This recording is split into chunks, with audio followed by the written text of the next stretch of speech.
First of all, thank you everyone for coming and joining us. We're here for another edition of our Industry Leaders panels.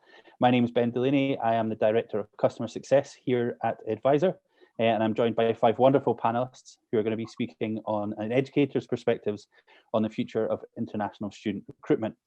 Our panel today is also sponsored by TerraWind. TerraWind Global Protection is a traveller assistance company with more than 33 years of experience providing worldwide assistance. Their mission is to protect travellers through the best and most complete network of doctors, dentists, medical centres and emergency rooms worldwide. They offer assistance and insurance plans to guarantee student safety through health issues and unforeseen events. Their assistance plans guarantee the client's peace of mind in the event of health problems or of any unforeseen events that may arise in the course of an international trip. Through our exciting new partnership, TerraWind policies are now available with attractive commissions and a simple booking flow for Mexican and Colombian agencies on the Edvisor marketplace. Okay, I'm delighted now to also introduce my fellow panelists today. We're joined by Feroz Ali, who is the COO and President of ILAC in Canada. We have Tamsin Plaxton, who is the President and co-founder of Tamwood from Canada. We have David Samperi, who is the COO and Growth Director of France Line in France. We have Fernando Aguilar, who is the Global Sales and Marketing Director of EC English. And we have Jane Dancaster, who is the Managing Director of Wimbledon School of English. So first of all, thank you all for joining us. As with our normal format, this is going to be a discussion for our panelists.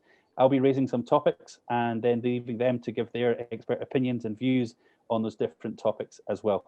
We will have our Q&A open. There will be a couple of polls as we get through the meeting as well. And we welcome any comments. I can't promise I will get to all of them because we do get quite a lot, but we will certainly try and get back to any questions or comments that are sent through to us during the panel. So the first topic I'd like to kind of start on here is really looking at the bigger question of what we're doing here today, which is in terms of looking at how we see the future of international student recruitment and where do we see the big changes coming, and are there going to be the big changes coming that people are suggesting at the moment. I'm going to hand over to Fernando first on this topic, but obviously it's open to everyone. But I'm kind of interested to hear from your point of view, Fernando, kind of what changes you're making and how you promote or your team promotes your programs, and what you kind of see in terms of different communication or different enrollments coming in and requests coming in for the post-COVID period, and how things have changed for you in terms of promoting your programs at the moment. That's a very easy question. Thank you very much. If I only had the answer. So obviously in the mid to long-term future of the industry, we're seeing a change. We're not seeing tremendous changes in terms of destinations, probably neither from a source market point of view. The big destinations and the largest source market will remain, speaking midterm, probably leading the chunk of the business and the student recruitment. We do see a space for online. We do see coexistence of online and offline. We have been developing our platform ourselves. It's been awarded in some places. We do feel not necessarily as a substitute of what we all do. I think our business model is sustainable. I think people want to travel abroad. I think people want to enjoy the experience abroad, but it could be a pre and a post edition. We do feel there is the necessity of all of us as agents and schools to cooperate better, more efficiency, which Edvisor brings on board, which we've also have our own agent portal. I think we're quite an old-fashioned industry in the way we do all the booking process, and there's room for efficiency there and for further cooperation. Likewise, in our relationship, you mentioned around how do we interact or train. I think webinars, using all the different tech tools there are, 360 views of schools, etc., are going to be there. Probably the traveling from a sales perspective, I come from a sales background, it's going to be less than in the past. We've all learned that Zoom meetings can become very efficient for everybody. So we do feel that element of technology, we need to embrace it as an industry, and globality. I mean, I think being able to jump from one destination to another, offer different alternatives to students in the very short term, where you're just going to see an open window and just going to jump and try and get that destination done, it's also going to be quite essential.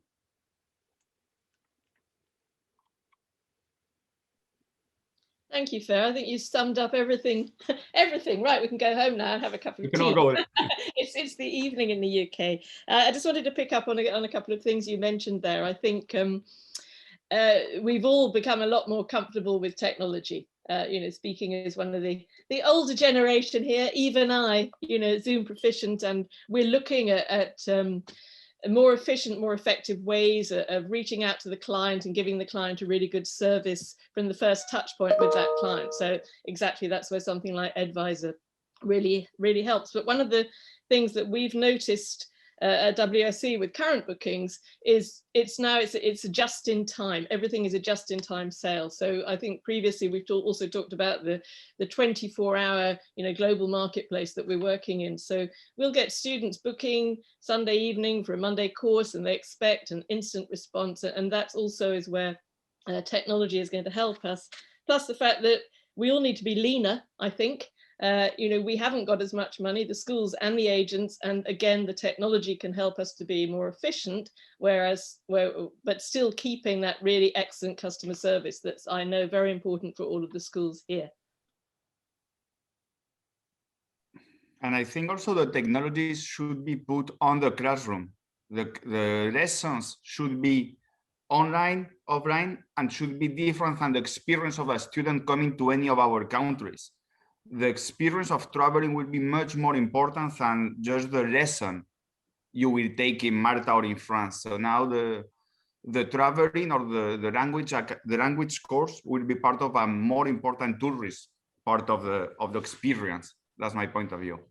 And technology before arriving and after meeting the school is a must. We need to be present on a full experience for the student, not only at the school. I think I agree with everything everyone said, and I don't think there's a lot more to add, except that I think going off of the point about technology, I think there's even more opportunity now with some of the audio platforms that are really taking off. During COVID, podcasts became huge, obviously, but now we see, the introduction of, say, Clubhouse and Instagram rooms. And, if you think about it, audio has always been the first and largest source of sort of influencers, because if you think of radio, right? Way back in time with radio, that was always the first source of influencers. And I think we're seeing a rise of audio. And I think there's very few of us playing in that space right now, but I can see big opportunity for agencies and for schools to do a lot around brand awareness and sort of training and information by taking advantage of some of those platforms. So I see that as potentially a change that we're going to see in the way we recruit. If I may add, I think when we talk about online learning, and especially in the ESL sector, and this is from our own experience at ILAC, when COVID hit a year ago, everything was done on the fly. Let's go into Zoom or Google Classrooms. But in reality, developing a robust online learning platform, whether it's Blackboard, Canvas, takes a lot of time. And one of the experiences we have found is that it's very easy to deliver classes online, but it's very hard to create a learning community so that the students actually can congregate. I mean, look, ESL sector thrives on people interacting with each other, the melting pot of the different countries and the societies that come together in a campus, and you see that vibrant thing. So that remains a challenge ongoing while we deliver online learning, that we do need to have a community of practice where students feel like they're not just here to learn English and improve their competencies, but more, they should be able to feel that they belong to something beyond just a learning platform. So I'd add to that, because this all feeds into some of the conversations we'll have this morning around how we are able to attract students, what the future state would look like, especially for the larger providers going forward. The technology allows us to create this community. We cannot just stop on the Zoom. There is a lot of technology, and we use at Foresee, we use Microsoft Teams. You can have these kind of things. I know Fernando is just launching now a virtual school. You can have this community. Like everyone feels on a community on his Facebook, on his Instagram. So I really think technology is no longer something we need to use. It's what we are using, and it's gonna be a must. If you are if you will not put the technology on the center of your pedagogy, you will be out. Yeah, it's an interesting point you make there, Dave, and that's kind of one of the next discussion topics we were going to raise. In the sort of lead up to the panel today, we've been asking for some feedback or some questions from schools and from agencies who've signed up around the world. And one of the sort of questions that came out of this was, or is maybe slightly more of a statement first as well, was that remote language learning has, out of necessity, developed and boomed during the pandemic. How does the panel think this will impact student mobility as we come out of the pandemic? Now, interestingly enough, for me as well, during our last panel discussions, which was, of course, from the agents' perspectives, the agents that took part in that panel, of course, representative of their markets themselves, and maybe not every agent, but they obviously showed a bit of a reticence towards online programs and promoting online programs. So, Tamsin, I'm maybe going to pass over to you too quickly here to take on this topic. But in terms of for you, what are your thoughts on kind of hybrid models, online learning, and in terms of, do agents possibly need to better support these programs with the way that they promote in the future? Well, first of all, I think there's a big difference between remote learning and blended learning or hybrid learning. Remote learning is that the client doesn't come necessarily to the destination country to study, right? They're studying from their home country. And that's a model everyone a lot of schools moved to because of COVID shutting down and borders, shutting down the borders and schools not being allowed to operate. But I think in the future, I think students do want to travel. I think we all know that students want to go to the countries that they want to study in, a language or higher education. But I don't think students, as we might have thought before COVID, I don't think students want to be in the classroom 100% of the time. I think the world has changed. It was changing before COVID, but COVID just accelerated that change. And I don't know, I don't think anyone in this room right now would say that they think we're going to go back to working the way we worked before COVID. I mean, events like this panel would have happened at a live event in the past, and here we are all online. And I think we're going to continue to do events like this. And students need to be prepared to work in this kind of a world where, a lot of the work we do is asynchronous. Platforms like Slack allow us to have asynchronous conversations. Google, shared Google Docs is asynchronous collaboration. And so teaching students and expecting them to come and sit in a classroom at a desk for 25 hours a week isn't really preparing them for the world of work. And it's not the life that they're used to now. They're very much used to having some flexibility. So what we're trialing at Tamwood is a blended learning model where the students are spending time in classroom, having live classes, but also live online, and then asynchronous content as well. It's really kind of a flipped classroom where a lot of the lectures are recorded. We've done a lot of customer survey and feedback. We had a focus group just a couple of days ago with one of the groups that's trialing this, and the feedback's been incredibly positive. And I think the big benefits, and so this is a message I think agents especially need to hear, because I think a lot of agents are not in the classroom often, so they don't see what these benefits could be. But students share with us that being able to watch the video and slow it down, pause it, rewind it, go back to it when they're doing their assignments is a lot easier than trying to frantically take notes in a live lecture. Students also show different sort of comfort level with speaking up in class versus speaking up in an online discussion forum. So, you see the first and fast going up and speaking up in class in front of the rest of the room. But a lot of students are a lot more comfortable with written communication. And that's why they're comfortable on platforms like, LinkedIn and Instagram and Facebook, where they can put comments rather than having to speak. And so, and then there's just the reality that students have lives in the countries in Canada. Students are getting jobs if they're in our higher education institutions, and they need time to go to work. So the flexibility of having some of the classes asynchronous gives them the opportunity to work their study around their work schedule. So a lot of benefits, and so far the feedback has been great. So I see there's a big opportunity for schools to move in this direction. I think COVID has created this opportunity that would be a shame to waste. Take us in a direction that students really want to go in and that are benefiting from. I will agree with everything you said, Tamsin. It's important we keep in mind the profile of our students. These guys are millennials, right? They cannot breathe without technology. I don't know if you guys have the chance to do any virtual reality experience we're launching right now. It's just, for me, I'm a very old man. It's something absolutely fantastic to see it. And these guys are born with this, they need this. And not only technology is in their nature, but also anxiety. They want everything right now. They want to fly to New York. They want an instant confirmation. You need to have a great, as you were saying, Jane, spot on admission service that confirms everything very quickly, because they are millennials. They are used to this, and it's impossible to run away from technology. I will also emphasize technology within the industry. Cooperation between schools and agencies has got to get much better. I think we are an inefficient industry overall compared to others.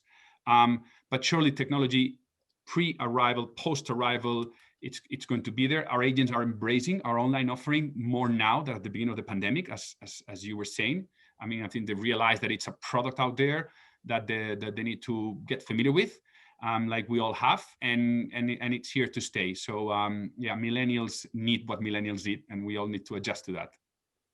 I'm just going to come in with a slightly different point of view. So Tamsin, I agree absolutely with what you're saying, particularly for the longer courses, the HE, the vocational, and maybe the longer English language programs. And certainly, I personally believe that live synchronous teaching is wonderful, and you can do great things in the classroom, and also with hybrid teaching, which we will be continuing with both forever at Wimbledon. But I think for some of our short-term students just coming in for 2 or 3 weeks, maybe on a summer program and so on, they want to be they want to be with other people. It's not necessarily just sitting statically in the classroom. They want to be with other people. They want that communication. And also, if we look at Generation Z, millennials, who I think are the parents now, and maybe Generation X, maybe they need to learn how to interact with real live human beings. So at Wimbledon, we might be having that as our USP. It's face to face. You will be with a live body in the classroom. Jane, I agree totally especially with respect to summer programs and juniors. I would see, I don't see us integrating blended learning into our junior programs. What I do see though, is we've launched online junior programs, and we'll continue those even when we return to in-person summer camps, because that's just expanding our reach. There are, I think Fernando, you mentioned this, there are, it sits along well with the in-person delivery, that there are markets and students that will never be able to afford to travel or to attend a junior summer program, but they're interested in getting the same content, and why not give them access to that content? So live online will always coexist with the live in-person for the junior programs. And I don't see us doing blended learning in the very short language courses either. I agree with you that. But when the students are in for longer programs, and especially in our higher ed programs, it's exactly what the students are looking for. But I think the technology is not taking out the teacher. Even the technology can bring much more classroom to the student. You may have 10, 12 people on the same class. Perfect. You open the computer on the classroom and you are connected with another class who is on another destination. Ici, Tamsin, me, François, we have different schools around. Why not mix B1 in Malta and B1 in Brighton, for example? That's beautiful. That would be great for the experience, not for all the experience, but for a part of the experience. And you're speaking about the English. When you speak about the third language, Spanish, French, Italian, the blended learning should be even more important to prepare the student to arrive to another country, because they come to France not only for the language, because French is not a must. French is the experience, French is the culture, French is much more than a necessity. So you need to give them the time to improve the experience, or to improve to discover the city and the country. So at least for the third language especially, we need to do much more pre-arrival preparation, and for this the technology is necessary, and the integration of this technology is necessary. Yeah, the other big benefit of having some classes online is we're able to bring in guest speakers now that we wouldn't have been able to access in the past. People that don't have the time to travel to our school or don't live in the city where the school is located. And it's brought in incredible subject matter experts into our programs that, if the class was not live online, we would never have that opportunity. Yeah, it's interesting listening to the panel with the different views. I tend to concur with Jane, simply based on one thing. We resorted to online delivery because of COVID and because students were not mobile anymore and our campuses were closed. However, these were put in transition for a temporary basis by the regulators. They gave us temporary approvals to do online delivery. Long term, these regulators are going to rethink this and saying, what does a contact hour in class looks like? And yes, to Tamsin's point, blended delivery would play a part in it. but then you will have to jump through a bunch of hoops to make sure that, you know, it's done in a cohesive and a coherent manner, that the regulators are satisfied. IRCC in Canada is satisfied that, you know, we're able to deliver a good learning experience for and an outcome for the students. But I'll go one step further, and I think this is horses for courses kind of scenario. We talked about teams, the summer camps. You know, these are people that wants to come to Canada, for example, and have that in-person experience. You know, the higher education programs, I'm talking about at ILAC, we signed a public-private partnership. We teach public colleges program. Those students, though they're able to study online, 99.9% of them wants to come into Canada. Why? Because by coming into Canada and studying 20 hours a week or 15 hours a week full-time, they're able to do 20 hours of work, plus they get postgrad work permit. Now, can we do some blended delivering for those things? Of course. But once again, it needs to go to the academic senate, the regulator. So I reckon while we're in an interim position, while we're navigating COVID, and it's here to stay for a little bit longer, you know, we're enjoying the benefits of online delivery. But I will ask the questions to the panelists. Are we making money out of online delivery? And are we selling the products that we used to sell, particularly English, at $350 a week or thereabouts, around that number? Are we selling that online right now? And the answer would be no, because we've heavily subsidized or brought the price down because the cost of delivery seems to be a bit less online. But you know, there are always the good sides and the bad side for online delivery. And so what is the opportunity cost here that we should also be discussing that? And it impacts not just the students, the providers, the schools, but also our partners, the agents all around the world. Yeah, I think that's a really important point for us, and thank you for asking the question. I was just about to ask that myself, because we've actually had it in our Q&A as well. I will be trying to answer some of these, and some of them we'll come back to as well. But Alexander Howlett's asked, outside of the Asian market, do people believe there is actually demand, and can schools make money from online learning? And sort of linked to that as well, we have an anonymous attendee that sent a message saying, are you finding that some faculty are resistant to live online classes, citing personal privacy issues or discomfort of their teaching potentially being recorded and shared in the wild online, as they put it here as well? So I'd be quite interested to hear that as well, in terms of from your own staffing point of view. Are all your teachers now comfortable learning online? Have you had to change any of your teaching staff from that point of view? Are there any adaptations you've had to make there as well? And I'm just going to just say to everyone, I'm about to launch a quick poll, which I'm going to ask for schools only to answer this poll as well. And the question that I'm asking our attendees today is, will you continue to offer hybrid or online programs in the future? Now, part of the reason I'm launching this poll is because I think sometimes, certainly from an agency perspective, I've heard the opinion sometimes that these are what you'd maybe call flash in the pan, or they're going to be short-term options whilst we try and recover the market and things like that. Whereas my impression certainly is, and from speaking to hearing you all today as well, these are something that's here to stay. So if agents are, again, not quite as comfortable with the programs or with being able to promote the programs, do we need to look at maybe a different way of educating the agents and how to promote the programs and the benefits of these programs, so that they're able to kind of continue that business moving forward? I'll throw that one open to see who wants to catch and answer that. Can I just come in on, I can't see myself, all I can see is a big poll in front of my face, but that's probably not a bad thing. Can I come in on the, are we making money out of online, just very briefly there, Ben? Because I think the big issue with what we're offering as quality schools, quality organizations online, is that online is a huge number of different products. I mean, there's a big difference between offering synchronous live teaching in Zoom or a similar platform and something like Duolingo, but the client is not differentiating between the different products. So they expect all online to be very, very cheap or even free. And this is something that we are all struggling with, I know, which is why it's quite hard to make the online. Or if they want a live teacher, somebody in the questions mentioned Southeast or East Asia, where there are certain areas where you can get very, very cheap one-to-one online lessons for maybe $5 an hour or something like that. And again, it's a global marketplace. It's got nothing to do with destination, and we're so used to destination marketing selling a destination product.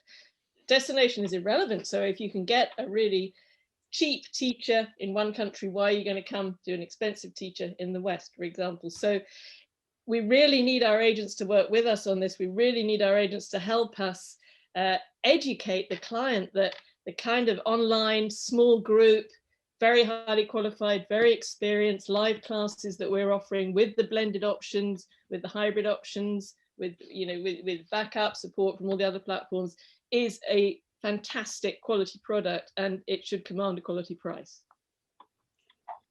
Ben, the way I see this is like, it seems like we need to make a choice, and it's binary, you know, online or offline.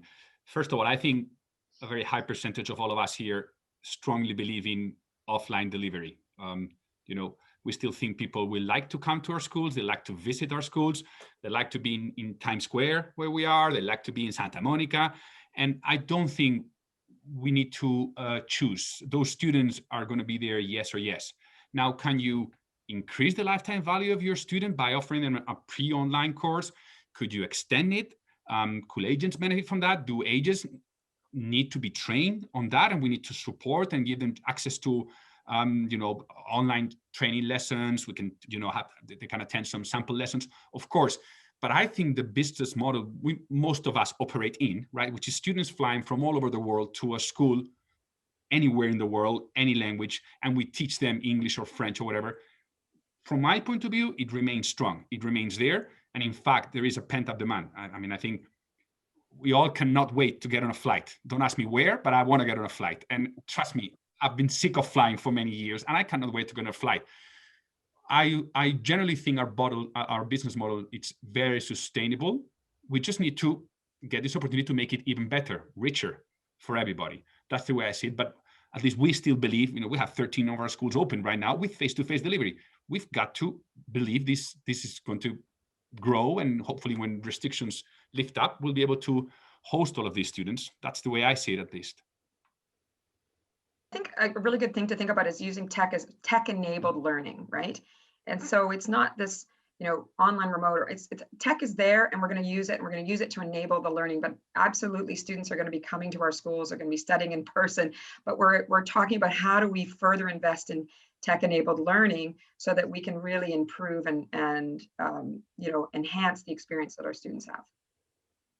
And of course, if one of the school will use the technology differently, and we'll have a different product, because Jane is focusing on much more physical presence, and Tamsin is going much more on the technology. The student from Mexico or from Spain will choose, do I want a more classical style of teaching, or something that I can decide to do my class from my living room in Toronto? It's the students at the end who's going to decide what's the real teaching methodology that is going to work, because that's the one who's going to pay for it.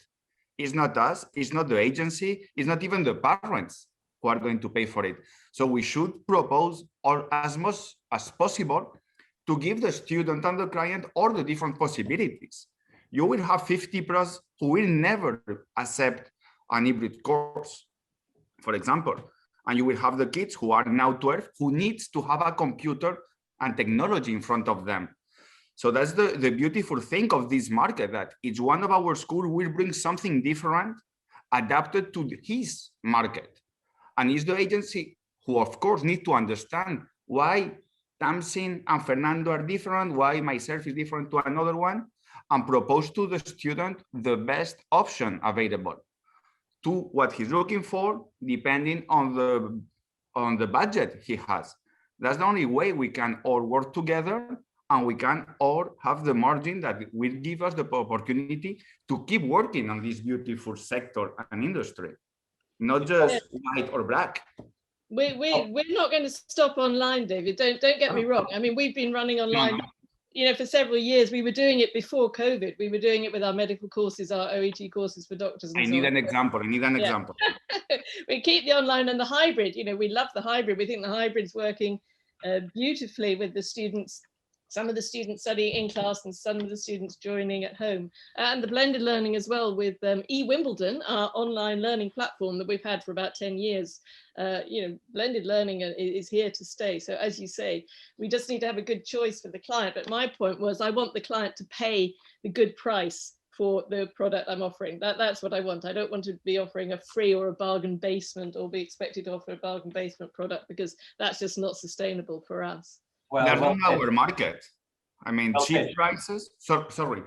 Sorry, David. I was just going to concur with Jane. Well said. I think, like us at ILAC, we currently have 3,300 students studying online with us today. I looked at the stats before joining this call, and what's really interesting is we did have a learning management system called Canvas, but it was for the higher education, our vocational programs that are 2 years long kind of scenario. But adapting that to the ESL market and reaching this mass audience comes with two things. There's a cost to doing online delivery. It's not for free, and unless you go to Moodle rooms and stuff like that, but then the experience differs. But there's other costs. Someone, I think, the host asked the question, does it have any ramifications for teachers? Are teachers able to teach online? Is there an adaptability, or do we have to look at different teacher contracts and making sure they're flexible in teaching in different time zones? For example, if you're in Eastern Canada and you're teaching a times block in Colombia, that might work okay because of the time differences. But all of a sudden, if you're teaching something in Southeast Asia, you may rely on a staff member in British Columbia to do that. So there are some nuances with reaching a global audience through online. But can I just circle back to the main point? I think we're not arguing that technology has a role to play in our delivery mechanism going forward. I think it'll be a recipe for suicide if we didn't do that. But when it comes to profitability, I repose that question again, because I think Jane did address it in her last comment. We do need to differentiate the products. ILAC KISS and the ILAC core delivery products are two different products, yet right now we're giving them the same learning experience and the same learning outcome. Eventually we have to start differentiating them. And that remains an ongoing challenge for any school operator, I reckon, going forward. I'd quite agree that. And just to a couple of questions that have come in during this topic at the moment. One from Larry over in France. Thank you very much, Larry, for your question. 14% of the schools that answered the poll said they would not be continuing online or hybrid programs. Larry's asked why. So I wondered if anyone's keen to share those reasons. If you could pop them into the chat, that would be wonderful. However, one of the anonymous attendees has actually really hit the nail on the head here on something that I think we've been skirting around as well. And they've said, what's the difference between remote, hybrid, mixed, blended learning courses? Agencies are lost. And then Hannah Lulu has also added in here as well, that should it not be that the school, it's the school's job to differentiate and sort of make clear its course content to the agencies so that they understand them better and can promote them better as well. So do you think there's maybe scope there for I know there's general definitions of what program types are or what course types are as well, but with online programs and hybrid learning, do you think there's need for greatest definition in what schools are providing there as well, so that agencies do actually understand the programs and the differences and the benefits of them? Yeah, I think there's an opportunity there, Ben, for Edvisor to have another panel just on this topic, because you're right, there's a lot of confusion. I think, when we're talking right now, for example, I'm talking about tech-enabled learning, which is in the classroom, but some of the time students will study from home, but they're in Canada. We're connecting. I saw comments about, well, there's a problem in some countries with, consistency and access to the internet. And of course, and we're not talking about delivering that model. So, what we're talking about and what other people on this panel are talking about, are sometimes very different, and yet people don't understand the difference. So I think there's a big opportunity to get into defining what these things are. There's actually a lot of information on the internet right now about what this is. There's a lot of newsletters that we're subscribed to that are, sharing more and more information about best practices in these areas. Going back to your question about the teachers, because we're asking teachers now to deliver live online to students that are not coming to class because in some locations like Toronto right now, the school is still closed. So the teachers are teaching live online. And some teachers are recording lectures for the asynchronous component of our blended learning program. We've had to help those teachers by upskilling them. So we've hired consultants and trainers to teach them. And what it's, the effect of that has been to really motivate and re-engage teachers. And so it's been a very positive experience. Great, wonderful. Well, I think you're right, Tamsin, there. We could have a whole other panel discussion just on this topic. So I'm going to one more small thing, Ben. Oh, one positive, yeah, of course, Jane. One positive, because obviously we all want to a greener world, and you know the environment is a big issue for all of us at the moment. A small positive that's come out of this for our teachers is several of them have said, or whether or not this is true, we'll see, that they won't be photocopying anymore. Because, you know, using the technology, doing everything online, they realize they don't need paper anymore. Well, I'll report back, you know, in a few months' time on that, but that's what they're saying. So that's a small thing that's come out that's positive. Well, Jane, ditto. I think we have the same thing. Jonathan, who's the founder of ILAC, he didn't put pass a decree, but he said photocopiers are, dinosaur ages, and we should remove them. And not just from a sustainability point of view, it's just the fact that now that you have the technology to share documents through SharePoints, et cetera, what's the point of, printing things? However, when you do have in-person classes, and if a student does not arrive with a tablet or a computer, you will be faced with those challenges on how you give that student the same equal learning experience, should that person not have the right technology in place. And these are ongoing challenges, but I smile when I think about photocopiers being sort of taken off the premises these days. I think it's a good move. Good stuff. I think that is definitely a positive change for the future, if that is going to be the case. Okay, I'm going to jump ahead in our sort of agenda here to kind of slightly refocus back on one of the topics that was brought up in the last panel discussion with the agencies, which was a lot of the conversation there was focused on the need to support one another and the need to work with trusted partners as well. Now, I was doing my best to juggle in my mind at the time all the different parameters and all the different requirements of the different organizations around the world in terms of how they test the quality of the agencies they work with as well. But Jane, I'd be quite interested to hear from you as well, because obviously you and I have sat on quite a lot of different meetings over in the UK about accreditations and about agent accreditations, and indeed about sort of making sure we've all got references and whatnot as part of our accreditation procedures. But in terms of kind of how do you ensure that the agents you work with are acting in line with your company's values, and what requirements do you have for agent recruitment? I think this was something that was quite a discussed topic last month. There was the phrase, not my own phrase, dodgy agents, dare I say it, and people were wondering how we sort of weed them out as such, and I suppose how you define that as well. But one of the things that I'm keen to find out is kind of from your point of view, how do you go about that, and also do you think there is space or there's need for a global agent accreditation?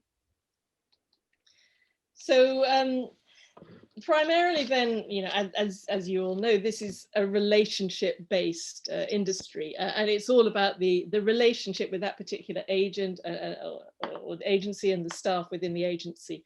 And I don't think an accreditation scheme will ever replicate that, if you see what I mean. So, for me personally, at Wimbledon, of course, we only work with wonderful agents, and I'm sure that some of them are on this call.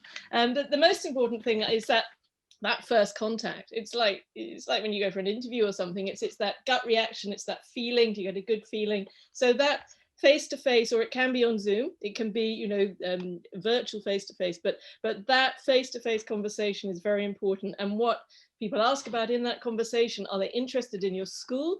Do they want to come and see you? I mean, again, it can't be real at the moment, but are they interested in a virtual tour of the school? Will they come and visit you? I mean, it's always astonishing, I think, when people are recommending an organization that none of their staff has ever actually set foot in. So for us, being interested, genuinely interested in our school, what we do, and then building up that relationship. I mean, we've got relationships. I've got relationships going back 30 years with agents. These agents are now my friends. We trust each other completely. And during this crisis, that's been so important. We've just kept each other going just by talking to each other, by keeping in touch. You know, we're all in this together. It's a global industry and we're all supporting each other. So although, of course, we need references. References are important. We always check references on new agents coming in. And accreditation schemes, membership of agency organizations, all these things count as well. So we do have a look to see if agents are members of English UK, Quality English, EALC, other such organizations, if their staff have done the British Council training, you know, all these little bits and pieces, but they are just the tick box part. So it's that empathy, it's that feeling, it's that trust. And I think a global accreditation scheme, I'm not sure. I think that just might turn into yet one more box ticking exercise. Ben, I think first of all, Jen, I agree with you. I think trust, it's the probably word of the moment when it comes to relationship between school and agent. And as I was an agent of Jane, in fact, and I was an agent of Tamsin and of many people in this call in the past. I think another word must come into the equation nowadays, which is fairness. I mean, at EC, we believe in fairness.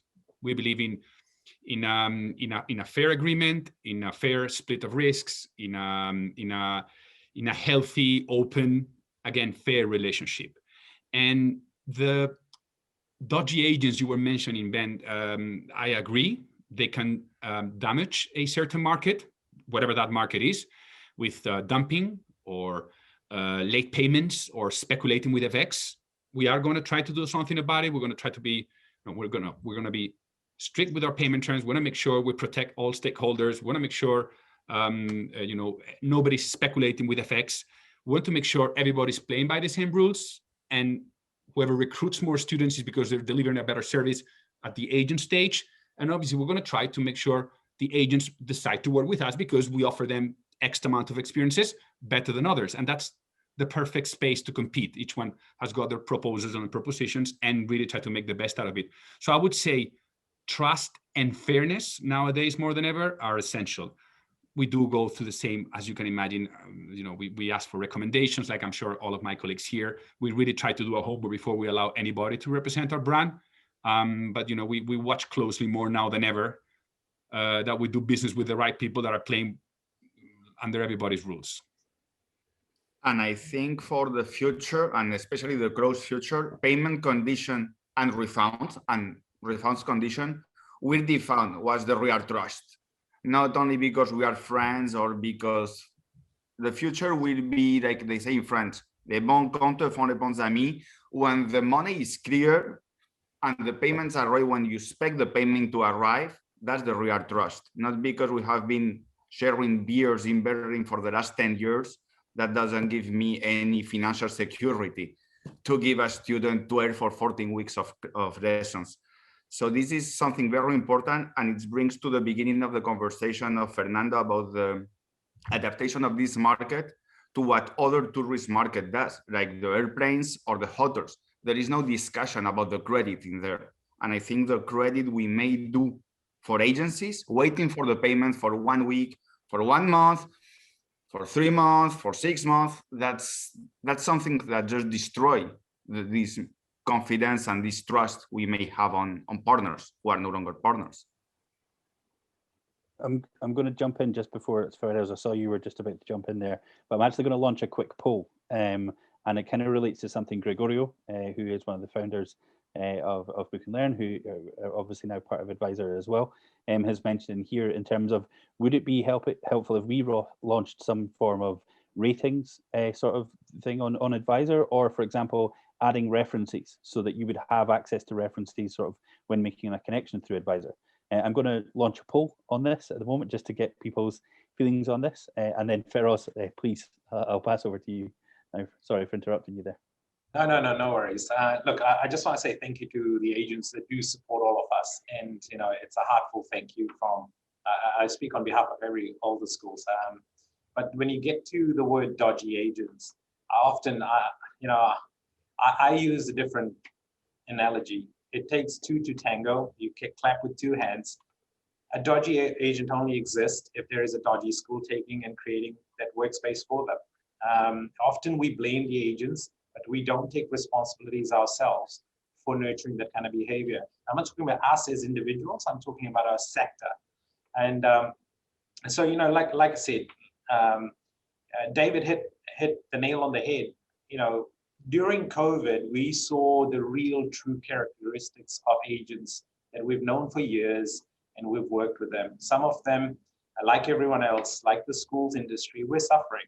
When we start using student fee deferrals and the deposits they have for your own operational matter, and those fees are not refunded to the students or passed on to the school in a timely manner, it's a cause and effects thing. And you know, you're causing harm to the schools, you're causing harm to a student. But you know, these behaviors, I wouldn't label it as a good agent or a bad agent or dodgy agent. I just say that these behaviors in our industry needs to change. And you know, the students pay the money in trust that they're going to get a learning outcome, or they're going to come and learn from someone. For circumstances that they can't study and they defer, that money should be held in trust and not used for operational stuff, because this is a trust thing. You know, Fernando talked about fairness. Fairness belongs, like, you know, we are using someone's money. The parents worked hard for them to send them to us. So we need to be fair to our customers first and foremost, and then changing the behaviors and attitude within our organization.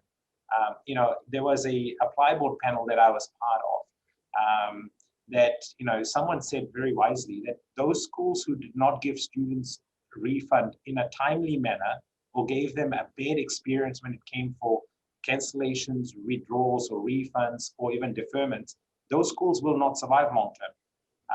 And you know, and this leads me to the dodgy schools and saying, you know, try to be empathetic to the customer and to your own partners, such as the agents, but try not to, you know, use other people's money so that you survive.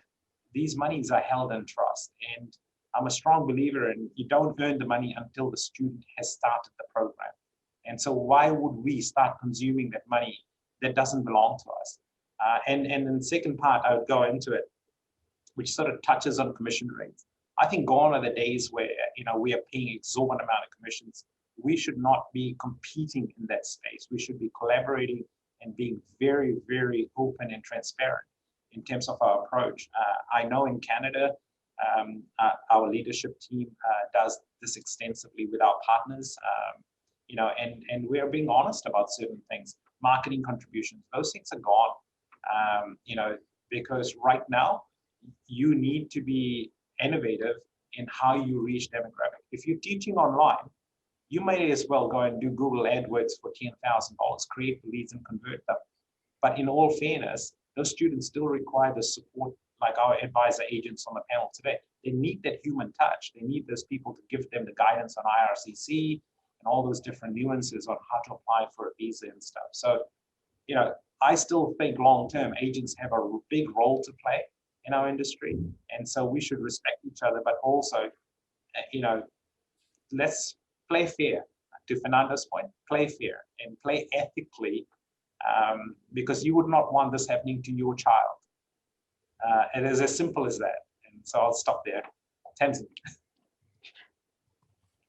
I think that, you know, I think you made a good point about schools not tolerating sort of bad behavior. And I think it comes down to integrity and having the integrity to say no when you're asked to do something by an agent that at the end of the day isn't good for the industry, isn't good for the ecosystem, specifically isn't good for the student.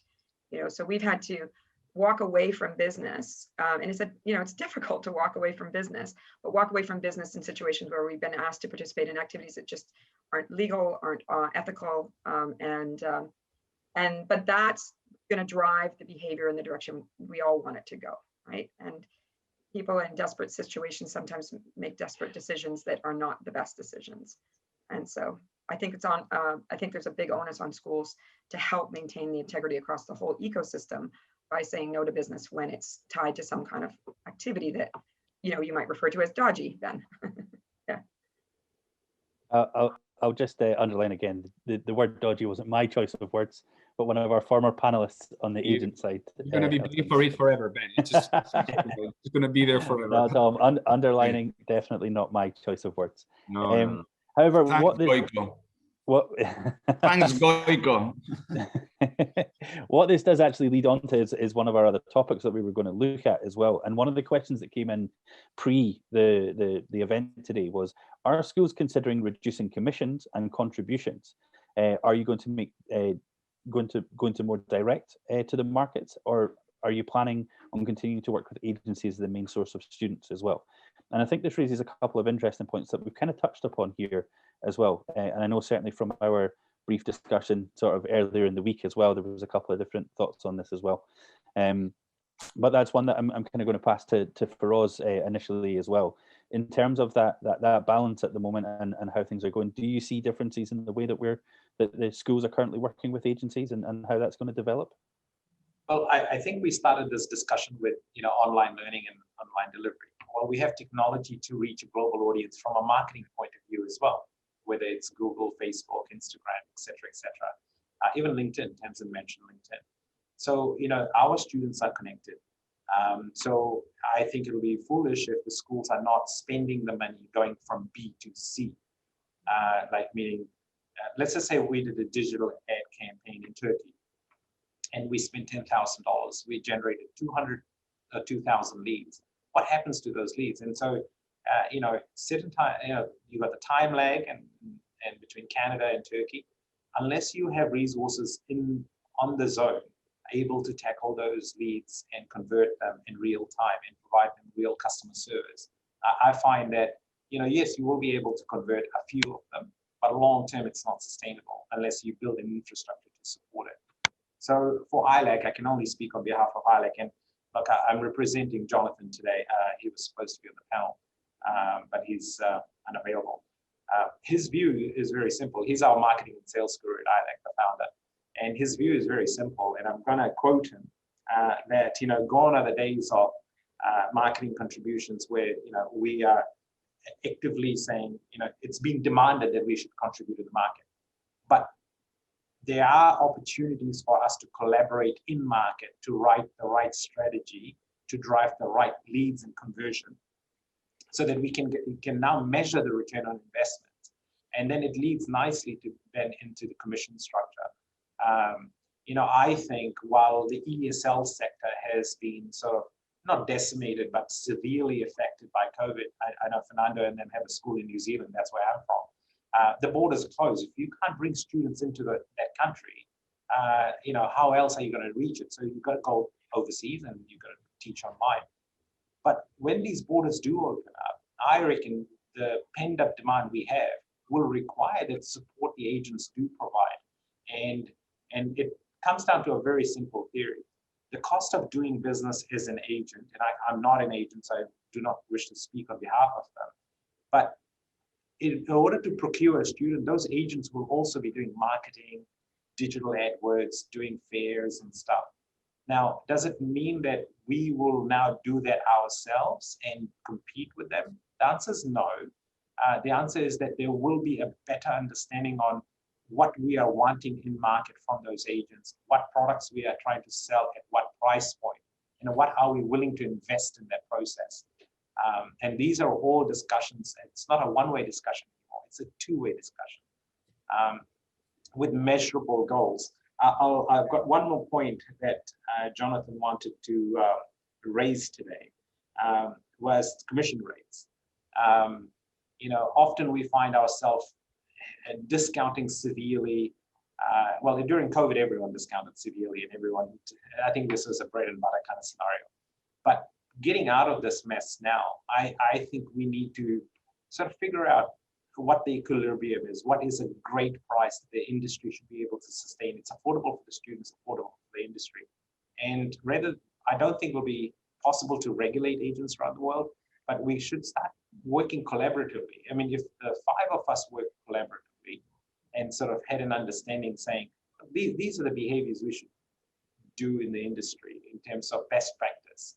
Do individually what you may, but don't go and start offering 45% commissions. Don't go and invest in schemes like where the agent takes all the fees and you are waiting for 90 days to 120 days to receive the funds. Don't put yourself in a vulnerable position where your business is suffering, and as a result, the student experience may be harmed. So all of these are intertwined. And yeah, I think I don't see commission rates dramatically dropping, but I do see that there should be some standardization as we get out of this crisis, because those students are well informed. They do have choice. If we're teaching online in Canada, they can learn online in New Zealand, Scotland, Ireland, anywhere, even in South Africa. And so those students do know they have a choice, especially if they can study online. So yeah. Ben, I mean, I do agree with a lot of what have you said. To your question, we don't foresee a change in our structure. It is in our DNA to be committed to work with agents. It is what we've done for the past 28 years. I think it is now close to 30. We don't see a reason to stop doing that. I think agents recruit students and we teach them. Yes, we might have some direct business opportunities. I don't think it doesn't the need to lie, but I don't think COVID should change that. What I think it should change, again, I will go back to fairness. Fairness in commissions, fairness in the ratio. Commissions can go up if volumes and business delivered goes up. And the same way, I think commissions should go down if you're not delivering X amount of business. That was the business that raised the commission to a certain level. That's the first approach. Marketing contributions, I'm going to echo Feroz here. I think co-investing with agents, sitting down and saying, okay, guys, how can we generate leads? I help you with my brand. I help you with some of my ideas. I help you with some of my website, with some of my tools. We do it together. You go and recruit, and we'll be happy to host your students. I go to trust, to fairness, and to cooperation. We need each other, and I am convinced. And I say it because I mean it. And it's in our EC DNA. We need each other. You know, you recruit students, we teach students. Let's have a healthy, fair relationship. And I think it should really, it's the right moment to really start doing that.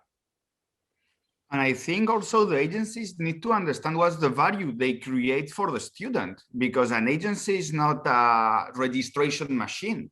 They should create something extra for the student, because the student will choose between sending the email to agency X, Y, or the school directly. So why a student is choosing an agency or contact a school directly? That's something the agencies need to understand, that they need to bring an extra value to the experience, not only bringing a student or offering a orange or blue school. So I think the market of the agencies should be also rethink, and added value courses like pathway programs, higher education, much more specific ones, are the great market for agencies. The classical 3 weeks language course, I think, is becoming a commodity. That was a discussion some months, years ago, and I think COVID is bringing more as a commodity. To book 2 weeks in France now for a European is as easy as buying an EasyJet flight.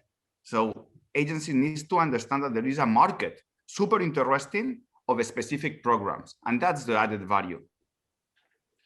In answer to the question, Tamwood is definitely continuing to work with agents. This is our 29th year. We've built our success and through our partnership with our agents, and we see huge value that they bring. And like Fernando said, in my vision, we are the we deliver the product, they sell it, right? And there, we don't have a sales department. We do have a marketing department, however, and we are investing in marketing, but we're doing that to support the effort of our agents and to make a sort of a clear message around our brand. I think it's very difficult for agents who work with a lot of different schools to understand the voice of the brand of the school, to really understand the value propositions and properly present that in the market. So we're investing a lot in marketing to really get a clear vision in the world of what Tamwood is and what we stand for and what our value proposition is. And all of that is to enhance the sales efforts of our partners. So in answer to the question, no, we're not moving away from that, but we will be investing more and more in things like YouTube videos and general branding activities that raise public awareness of our products and of our value. Yeah, I think I agree with what you've all said. I mean, our agents at WSE are incredibly important to us. And as I said, some of them go back more than 30 years. And I think it was Tamsin that mentioned in a previous discussion, the concept of sustainability. And we want the global industry to be sustainable. We want it to keep going. And that is the education providers and the agents. We don't want, we don't want to lose the agents. The agents are an absolutely key, crucial part of our industry. They are your partners. They bring repeat business. They know you, they know the school, they know how to sell, they reassure the client.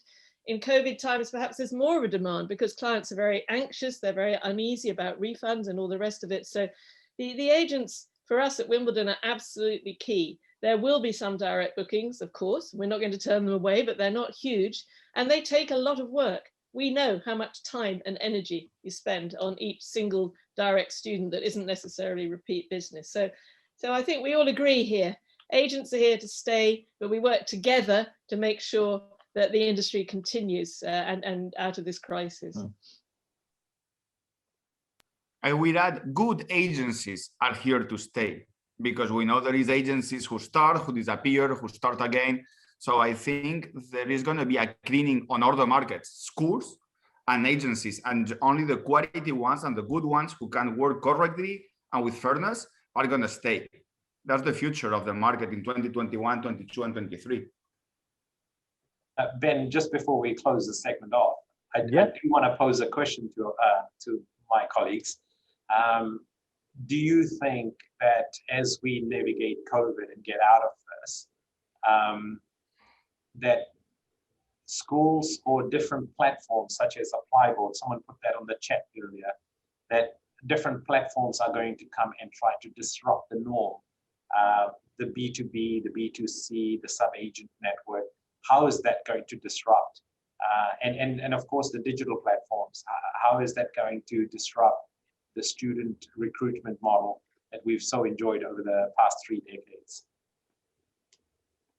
I think it comes to the point that David made about added value, right?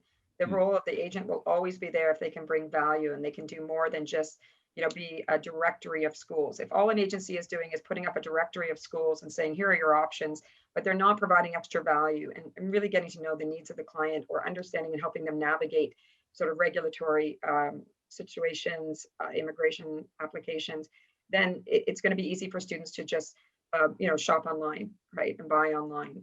So I think there's always going to be a role for the agents that provide value and learn how to add more value.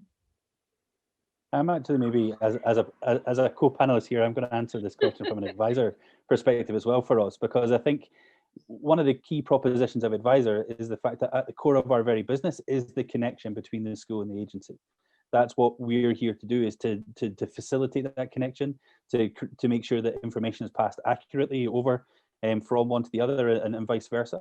And I think that that's something that is always going to remain integral to the education market, international education market, in particular languages as well. But I think more and more so higher ed. And I think that depending on the market, agents work with higher education in different sort of forms and different ways. And I think it's more prevalent, for example, in Canada and Australia for higher ed to work with agents. It's maybe not quite so prevalent here in the USA, where I'm currently based as well. But I think that will be changing. And that's one of the things that I think as a platform and as a technology platform, we pride ourselves on, is facilitating that connection and making sure that we don't want to get in the way of that. Our position is not in the middle of the relationship, or indeed in the middle of the relationship with recruiting the student as well. What we want to do is facilitate that, make that a more straightforward venture for those there as well. And I think different platforms have different views on that, and that's fine as well. There's different business models, but I think it's a key thing that we maintain the support of both the agent side of the business and the school side of the business, and do what we can to facilitate that growth. And that the key point we made earlier, a healthy future of the business. I think that's what we all want. We all want the business to continue and to continue in a positive way. And that's something that I think from I can speak from Edvisor's perspective here, that we're very keen to maintain and try and promote the healthy future of the cooperation of schools and agents. And just an added point, Applyboard, the platform itself actually works with agents. It's not replacing agents, right? It's aggregating agents. It's allowing agents to get access to schools that they wouldn't have had access to it. So it's not, the agents are still bringing the students, right? Yeah, I was just going to say the same. I mean, I think these platforms are all extremely useful, and but they are working with the agents. So the agents use the platforms help the agents do a good job and provide an even better service to the client. And I think that's the way going forward, because it's a slightly strange product that we're selling. It's a single purchase product. And people might be putting their whole life savings into this product. Their future career could depend on getting the right product.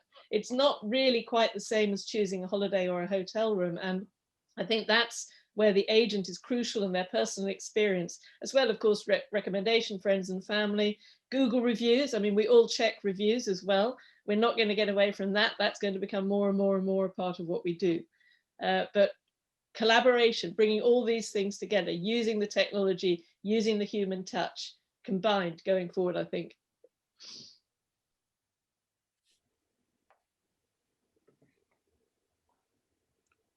I perfectly agree. I mean, we need each other. We need to recreate this market who has been destroyed or put down, knocked out once for 1 year. Let's go back to party and let's adapt to the new reality in 2021, where most of our events gonna look like this.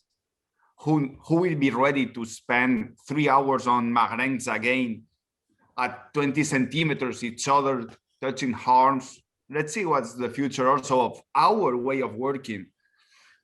But for sure, this market needs to survive, has to survive, is going to survive. And I'm pretty sure crises bring opportunities and also do a cleaning of the nature of the what is not good for the market. So I think this situation is going to make us more fair, cleverer, and much more intelligent on what we are offering to the students. The different kinds of students we can look for, the different products we can offer to the ones who cannot travel but has a good internet access, or the opposite. So there is a lot of new things going on. Check Jane and myself, check Fernando and the virtual reality. So there is new ideas bumping up on the market, and that's the future of us. Brilliant. Okay, everyone, I am going to bring this topic to a close and actually bring our event to a close as well. We've run over by 10 minutes so far. I am just going to have a very quick look at the Q&A because we've had quite a few questions in. I think many of these we've actually answered as we've been going as well. So apologies if we didn't get to your specific question, but we will try and answer some of them now as well. One question that kind of to bring us right back to the start of the event today was, and this is actually directed towards you, Feroz, as well. As you mentioned, larger providers in something you said earlier. And the question's from Valeria, and she's asking, how do you see smaller schools functioning in that case? Or do you foresee more acquisitions and fewer smaller independent schools in the future? And I'm putting this towards Feroz, but I'm actually very interested also to hear Jane's thoughts on this as well. Look, it's a loaded question there, Ben, and I have to be careful on how I answer it. But I'll remove my ILAC hat for a second. So this will be a personal opinion. I'm putting the disclaimer out there.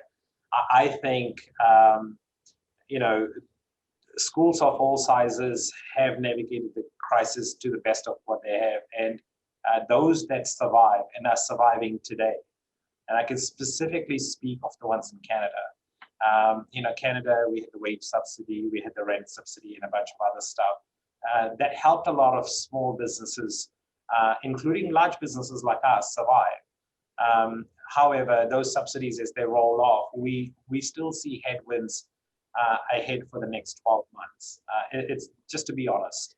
And when those subsidies do roll off, that's when I see the very small schools suffering, and perhaps that's when their position may become untenable. There's been school closures in Montreal, like a great school called ALI that closed, in Lingua in Vancouver closed. Those were isolated incidents. There hasn't been a mass exodus of school closure, and I think we all should be heartened that our sector remains strong, though slightly different shape or size. But in terms of mergers and acquisition, look, I think the opportunity is there now. Whether we go global beyond Canada and start acquiring schools to diversify, or grow our market share. But honestly, for the ILAC group that I represent, I'm going to put that hat back on. Our strategy is very simple. ESL used to be 90-100% of our business. ILEC IC is a strong, dominant part of our vocational offering. But we've really pivoted. It's going to remain 50% of our business now. And the other 50% is our public-private partnership, our higher ed programs. These programs allow us to give students postgrad work permits, the eligibility they can apply and stay in Canada for long term. And this is not done by many private schools. And so it's a unique opportunity to diversify offerings, make it a bit more sustainable long term. But in saying that, I was very heartened. I mean, that our colleagues like EC and TENS in Canada, these guys are still around, and we're all working together. And our ILSC, Paul Schroeder, and our friends there. I think it's good to see that the core group of providers in Canada remains intact. We're still very close friends, and we still collaborate. And this is where the sector is strong, unified. Approaches may be slightly different, what we offer and what we don't. But I take heart in that, the fact that we are surviving this together, and no one's going at it alone. I don't think anyone's going at it alone. Everyone's talking regularly. Everyone's sharing ideas. Everyone's pain is everyone's pain. So I hope I answered your question without answering. Okay, I'll come in from the small-ish. We're not that small, but small. Yeah. And we make a lot of noise. Perspective. So, I mean, I can talk about the UK environment, where I think some of the larger organisations have actually been more exposed than some of the very small schools who've been able to mothball successfully and will come back very successfully. So I think that's a key point to make. Actually, vulnerability is not related to your size, actually. And I think going forward, again, from the client's perspective, there will be room for both of us. Again, if we look at the hotel industry, you've got your big chain hotels, but you've also got your boutique hotels. And I think there is a place in the market, and the different clients want different things. So I think the smaller schools are here to stay. We've got advantages as well. We're very agile. We can make a decision at Wimbledon now and implement it tomorrow morning. This kind of thing is really good and great in times of crisis. So we're very agile. There's a lot of, the advantages of the boutique, the customer care, etc., etc. But for me, the big thing for the small schools or the individual schools is the associations. And this has really helped us through the pandemic. So we're not really Wimbledon on our own. We're not. We collaborate. We collaborate with people all over the world. I mean, look at what we're doing with David in France, for example. And we've been working with our IALC friends. We've been working on quality charters for hybrid teaching, etc., etc. We've been working with schools in France, in Italy, in Germany, in Ireland, in the UK. We're in Quality English. We're in EALC. We're in TEN, the English network. We're not going to leave any of these. It costs us money, and we're looking at money, but they are absolutely invaluable. And going forward, they are the future to keep the industry, to keep the differentiation in the industry, to keep both the small and the big. There's room for both, and long may we all continue. This is a fantastic industry. This is a great ecosystem from all angles, and I mean it. And I've seen quite a few of them. Every time a school closes, or every time an agency goes down, I generally feel for it. It's just not good for any of us, believe it or not. It could be that supply and demand law, it's better for us. It's not. It's unhealthy. It's not good news. And, this industry has got, and it will survive. I'm convinced. It's ripe for the picking, though. I'll finish with that one. I think there will continue to be some consolidation in the industry. I think there's players in the industry that are aging out, for example, who are going to be selling out. But there's also going to be room for people coming in as new independents at the bottom, in terms of youth, bottom of age.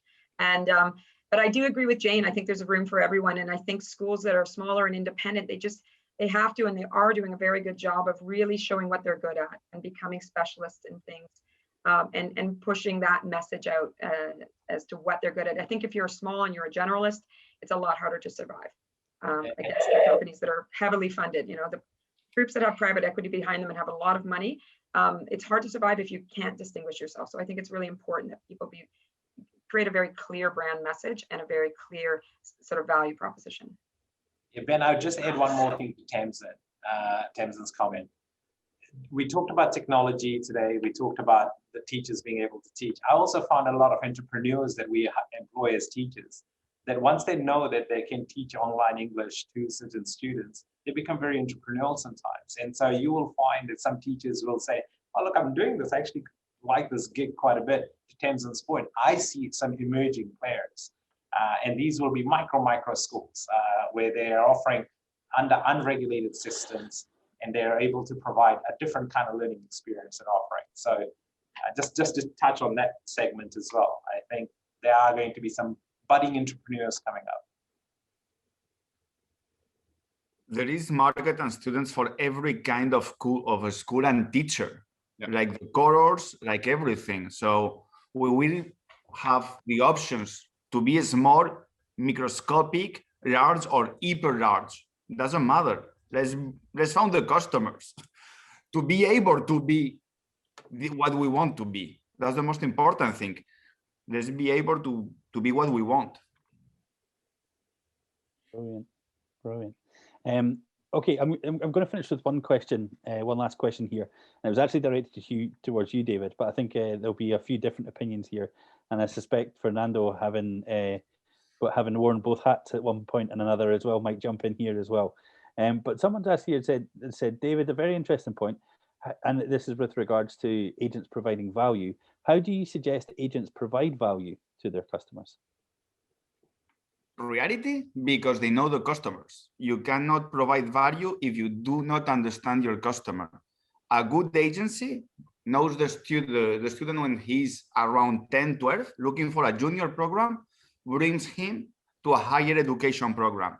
If you can do that, you are bringing value to the students, to the father of the student, because he put the life of the student on your hands, and you're gonna get your commission every single year from 10 to 20.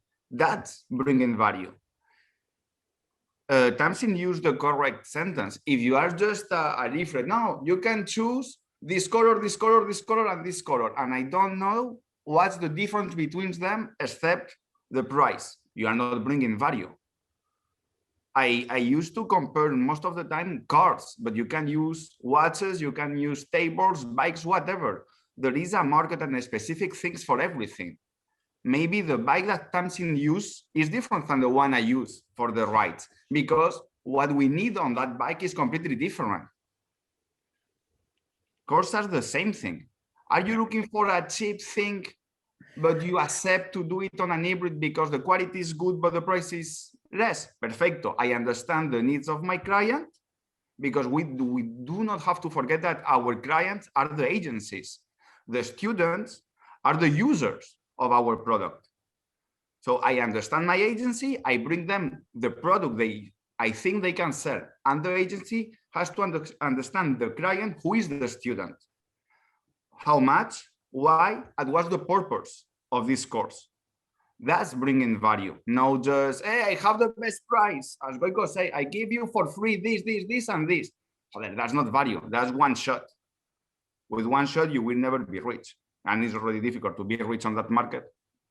I agree, David. In fact, I don't think students have got a problem finding language schools. You just go on Google, learn English in London. Your problem is not finding it. In fact, the agents bring in value, and I know this by experience, by actually narrowing down that very wide offer nowadays, and actually being able to counsel the student based on the student's needs by knowing their students. I'm not even going to get about their marketing strategies, how they decide to position ourselves. That they do, and they do very well. But when it comes to actually the recommendation, etc., they need to be able to say, okay, with your profile, out of all the amazing number of schools that are in London or in Malta or whatever, I recommend these 3, and this is the reason why, or these 2. Because you said you want a small school or a large school, because you said you wanted good weather or bad weather, because you wanted more academic, less academic, and you just narrow it down. We keep talking a lot about the school's USPs. I think agents, they need to have their own USPs, their own positioning, their own way to recruit, their own partners, their own portfolio. etc., and just compete in that space. But there is a lot of other services, help with visas, help with flights, help with insurances, help with now more than ever country restrictions. We try to keep updating our webpage. We do keep them updated every week. There's many areas where a student can add value, a lot. And I will add one little thing that's Monday for Latin America, but Fer Viramontes, someone that we all know, Fernanda, is doing a podcast about teaching one-to-one agency management for agencies in Latin America.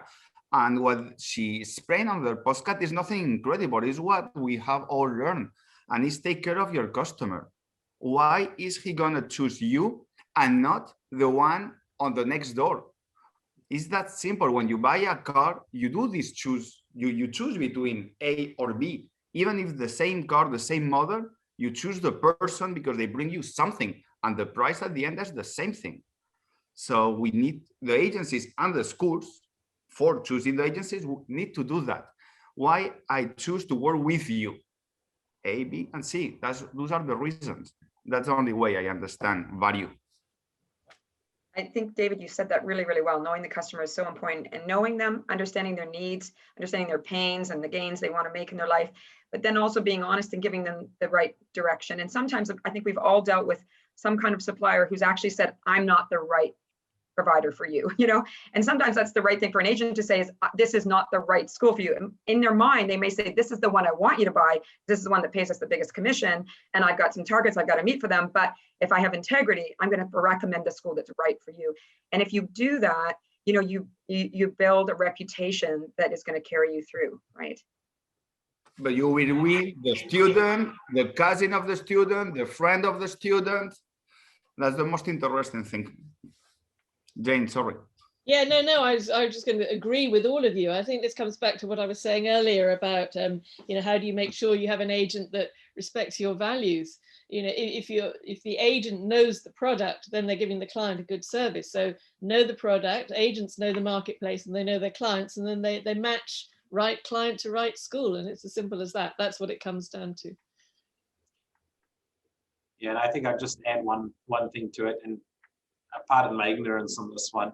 So I often think that agents, once they build a trust and a relationship with a partner, and if it's a two-way relationship, then they support each other in growing each other's businesses. And but I just urge one thing to everyone, whether it's a school or an agent, do right by the student at all times, and your business will thrive for generations to come. I'm a strong believer in that, because we are educating people. We're not selling them a product, we're educating them. And so whether you're selling an education product or whether you're delivering an education product, this affects the future significantly. So I think it's really important that we take the students' interest first and make the right decisions for them, or help them make the right informed decision, which will help their futures. Wonderful. Thank you, everyone. We have had a huge number of questions, a huge number of involvement from everyone today. So I'd like to thank everyone for that as well. I'm actually going to sign off this podcast with answering one question at the end there as well, which has come in that said, why do schools use Edvisor? Is it only to access agents in different markets or something else? I can speak obviously with my advisor hat on. However, I was, as has kind of been alluded to during the conversation as well, I have worked on the other side of the computer, and I have been a school and worked within English language schools and pathway providers over the last 15 years as well, promoting schools as well. I started using Edvisor because I thought it was something that agents found useful. That's the honest answer there, first of all. I then realized that it's a very useful tool for distributing my prices, for being flexible with my offerings, looking at how I can try and be a little bit more dynamic with my offerings. That's not quite dynamic pricing, but looking at how I can alter things according to different markets. It also gives me a chance to then find agents in new markets as well. And now with the new features of Edvisor as well, it also allows you analytics that we've never been able to access before as schools. Getting to know how many times you appear in a search on the platform, how many times you're actually presented to students on the platform as well. So now for a school, part of the value in Edvisor is not only the distribution and connections with the agents as well, but being able to see how many times you actually appear from a conversion rate point of view, from search to bookings actually coming in through to you as well. So I think it provides a huge amount of value for both agencies and schools. And it is also worth mentioning we're a continually developing platform. We will be improving. We're keen for everyone's feedback, and we want to continue to improve it for the better health of everyone in the industry as well. With that, I'm going to say a very good afternoon, good evening, and good night, wherever you may be around the world. Thank you again to David, Tamsin, Fernando, Jane, and Feroz. Your input has been fantastic. Thank you to everyone that's joined us today, and we look forward to catching up with you soon.